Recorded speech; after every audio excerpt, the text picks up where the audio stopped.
Welcome to Sew New York and my sewing tutorials. I'm Laura McCracken, and today I'm going to teach you how to do a hem stitch. We're going to learn how to do a hem stitch by hand.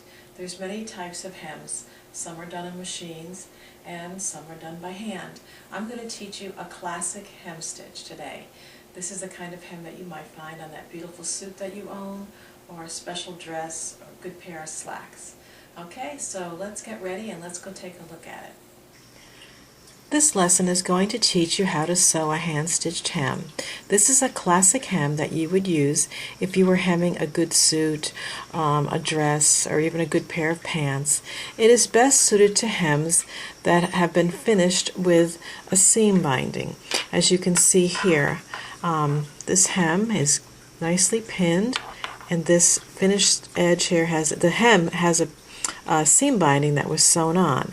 And the seam binding is a very inexpensive grade of ribbon. It's very lightweight and it's beautiful to use inside of on hems inside of good clothing. It's also a stitch that can be used on an edge that's been stitched down and finished for hemming. So if you could look here, you can see the stitch, and this is pinned and ready to be hemmed. So the hem stitch I'm going to show you today would work fine on this kind of a hem also. There are many types of hems. There are machine done hems, and there are many other types of hems that can be done by hand.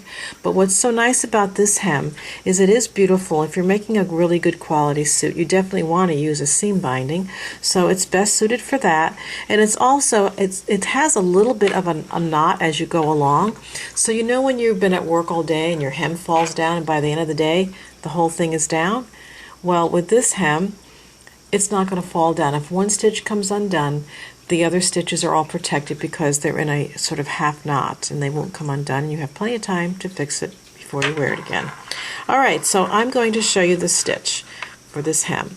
If you're right-handed, you're going to sew from the right to the left, and if you're left-handed, you sew from the left to the right.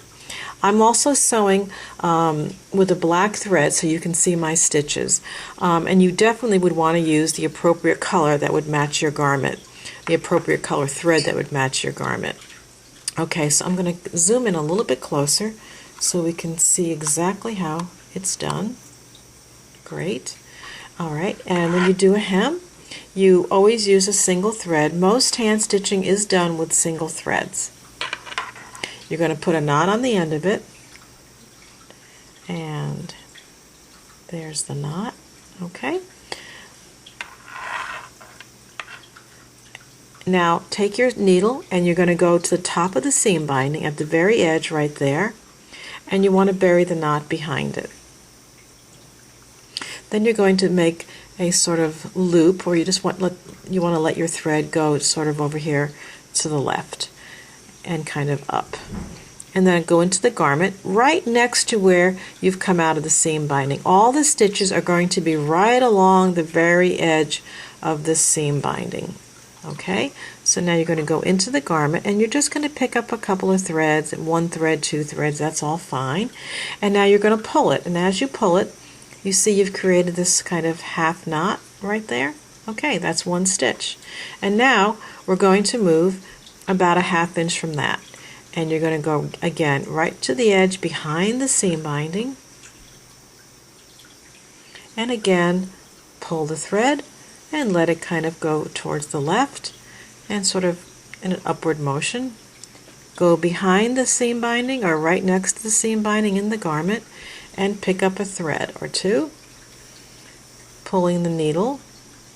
Actually, you wanted to go behind that. Okay, so there we are. Now you're going to move again a ½ inch away. You're going to go behind the seam binding and let the thread go up towards the left. Pick up a thread in the garment, and you're going to pull it, and you create a half knot there. And moving along, let me just see, maybe I should come a little bit closer. Is that better? That might be better. Let's move again, about a ½ inch away.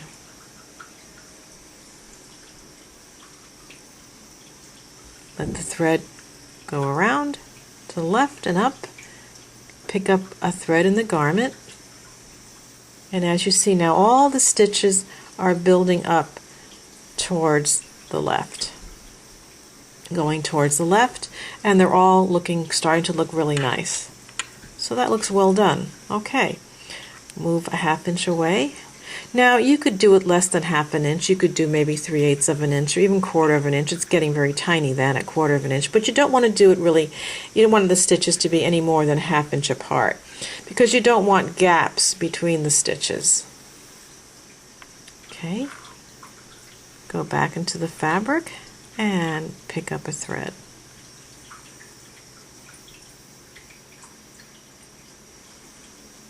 Move along again, a 1/2 inch away, and pick up a thread. And then moving along. So we have a nice set of, we have about 6 stitches, 5 stitches here.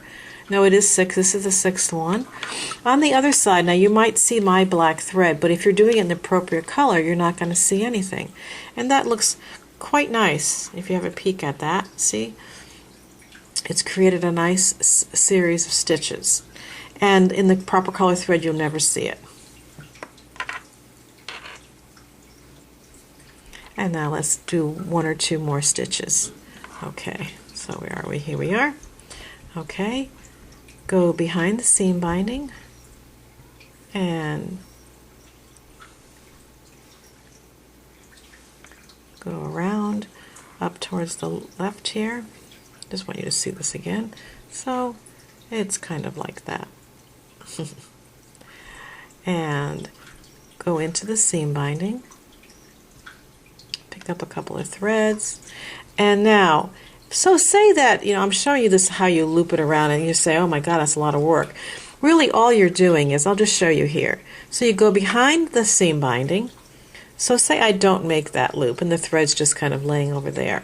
Alright?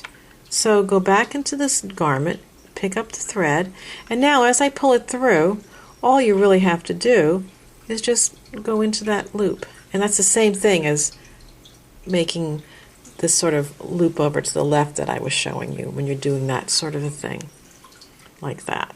So it's the same thing. It was just laying down here as opposed to up here.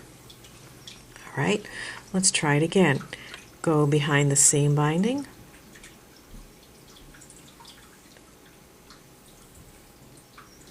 and no special place for the thread, it's just sort of laying there. Pick up your thread in your garment, and then you can go right into that and you've got that half knot. Okay, I'm going to do one more. And now, if this was the end of the garment, say you finished hemming the whole thing, or suppose you didn't have enough thread, you don't want to sew with long thread, so you've done maybe 20 inches of your garment and your thread is getting short, so you'd make a knot before you rethread and continue. So I'm done here. I'm going to make the last stitch, and then I'm going to go back in and I'm going to make a permanent knot. Now there is a video on the website that will teach you how to make a permanent knot. The permanent knot is always used when you finish your hand stitches because you have to be able to keep it all secure and locked in place. So it's kind of a figure-8 stitch, and there's the permanent knot. Then just go behind the seam binding and bury the thread and pull it through, and then we'll just cut it off. And then after this you would take out all your pins and then you would go and press the hem nice and flat. So let's get this in the camera so you can see it better. And there we are. Let me back away from it a little bit. Beautiful. And there's the hem. Okay, great. And I'll see you at our next lesson.